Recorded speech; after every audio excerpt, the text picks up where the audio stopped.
Oke guys, kembali lagi dengan saya Agustinus Gainama. Di sini saya akan membahas kembali mengenai cara mendesain terowongan menggunakan software Paste. Tanpa perlu lama-lama lagi, langsung kita masuk ke dalam pembahasannya. Nah, pertama-tama saya akan membuka softwarenya. Di sini software yang saya gunakan adalah software Paste 7.0 atau 7.0. Oke, kira-kira tampilannya seperti begini. Tanpa perlu lama-lama lagi, langsung kita masuk pada tahap awalnya, yaitu kita mendesain terowongan atau jalan masuk portal. Nah, sini saya membuka excavation, kemudian saya akan mendesain 0,0 untuk jadi acuan titik pertama. Nah, kemudian saya desain ke bawah dengan -0 sebagai X dan -5 sebagai Y. Oke. Kemudian saya akan mendesain ke arah sebelah kanan. Di sini yang saya desain adalah saya menggunakan X sebagai 5 meter karena lebar dari desain terowongan tersebut 5 meter, kemudian tingginya adalah 5 meter juga. Jadi di sini saya mendesain ke sebelah sini sepanjang 5 meter. Nah, jadi 5, -5. Oke. Nah, kemudian desain yang berikutnya saya menggunakan 5, -0. Oke. Enter. Setelah itu karena terowongan yang saya desain menggunakan tapal kuda, maka saya akan membuat setengah lingkaran di atas bidang yang telah saya desain. Caranya adalah ketika klik A, kemudian enter. Di sini kita okekan saja. Kemudian kita tutup. Hasilnya seperti begini kira-kira. Nah, sebelum itu, saya akan mencoba untuk mengukur apakah sudah pas atau belum. Nah, caranya adalah saya tinggal klik begini. Berarti ini sudah tingginya adalah 5 meter. Kemudian saya akan mengukur dasar dari terowongan tersebut 5 meter. Di sini kita bisa lihat lebarnya juga 5 meter, tingginya 5 meter. Nah, kemudian saya akan mengukur yang di sebelahnya juga 5 meter. Nah, kemudian saya akan mengukur keseluruhan. Karena yang diminta adalah setengah lingkaran tapal kudanya itu harus 2,5. Nah, maka saya langsung patokan dari atas saja ke bawah. Kemudian saya akan menentukan apakah betul atau tidak. Sorry, saya akan mengukur ulang. Nah, menggunakan pengukurannya.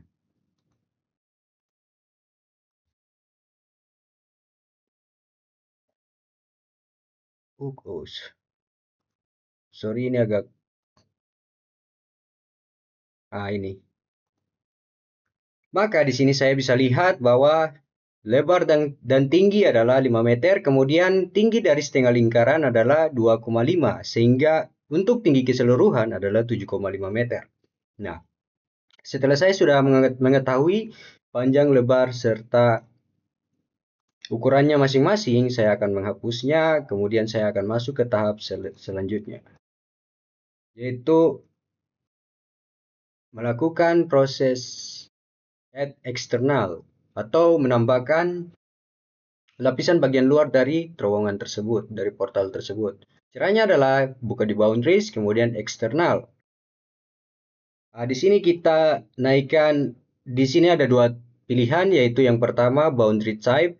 Ini tetap saja box karena yang kita mau lihat dari lapisan luarnya tuh bentuknya tuh persegi, jadi kita gunakan box. Kemudian expansion faktornya kita menggunakan 10. Nah, begini.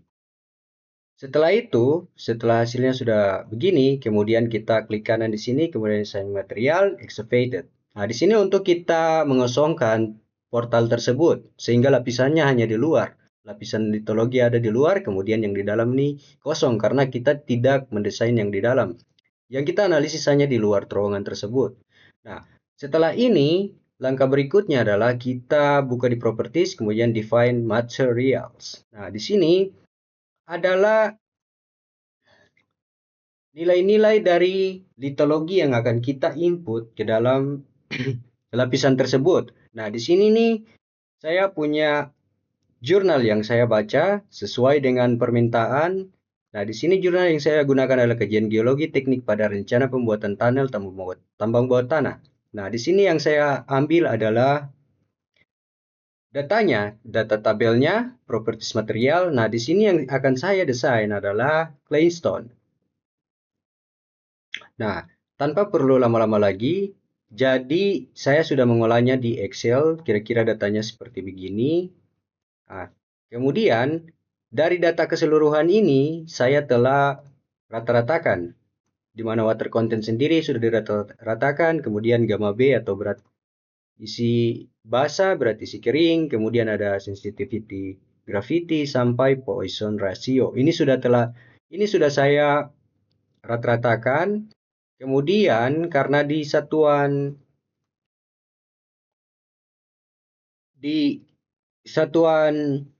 sini menggunakan meter Newton per meter kubik. Jadi saya mengubahnya di sini menjadi konversi dari gram per sentimeter kubik, saya mengubah menjadi meter Newton per meter kubik. Nah, sehingga hasilnya ada nih. Ini hasil konversi.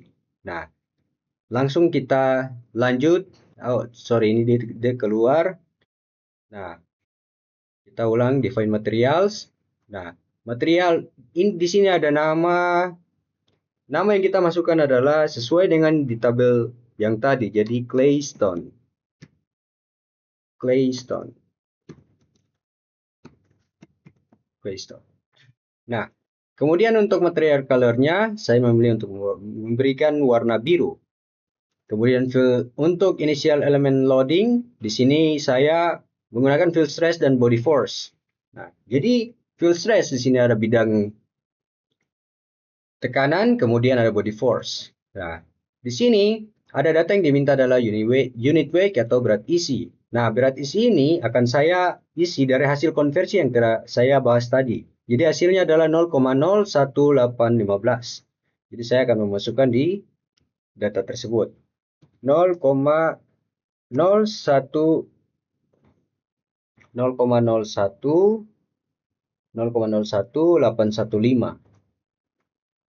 815. Nah, kemudian untuk proses langkah selanjutnya kita masukkan nilai modulus Young dengan satuan MPa.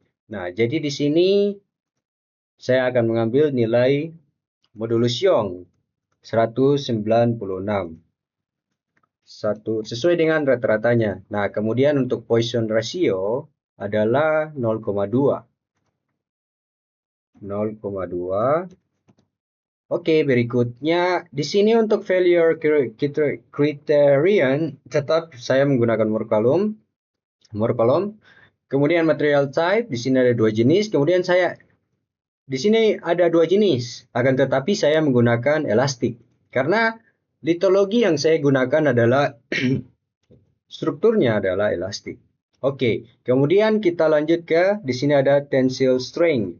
Nah, data tersebut juga saya ambil dari hasil pengolahan data saya, rata-rata saya. Kemudian ini namanya adalah tensile strength dengan satuan MPa adalah 0,44. Nah, ini yang akan saya masukkan. 0,44.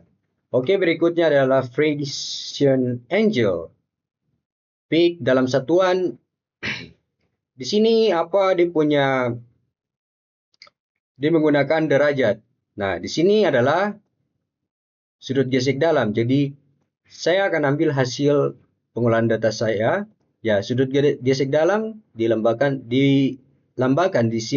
dengan simbol V. Nah, ini adalah 19,5. Nah, ini yang akan saya masukkan.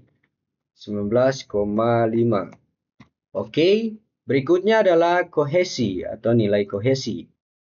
Di sini juga, nah ini untuk C ini adalah kohesi. Jadi yang saya ambil adalah 3,29. 3,29. Oke, setelah data-datanya sudah saya input ke dalam define materialnya, kemudian oke. Nah, Setelah saya oke kan, nah di sini saya akan tambahkan mesh agar saya melihat dia punya struktur dari terowongan tersebut jika dipasang penyangga di bagian dalam dan di bagian sisi luar dari lapisan tersebut. Nah, di sini saya klik untuk mesh-nya, kemudian oke. Nah, sudah. Kira-kira hasilnya seperti begini. Kemudian langkah berikutnya, saya akan menambahkan bolt atau penyangga bagian dalam. Di sini saya normal saja, normal to boundary, dengan panjang boltnya 2 meter, kemudian spasi antar spasi boltnya adalah 1 meter. Kemudian saya oke.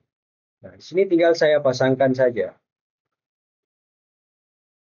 Nah, untuk boltnya sendiri bisa dilihat, sorry ini tidak kelihatan karena boltnya juga warna biru.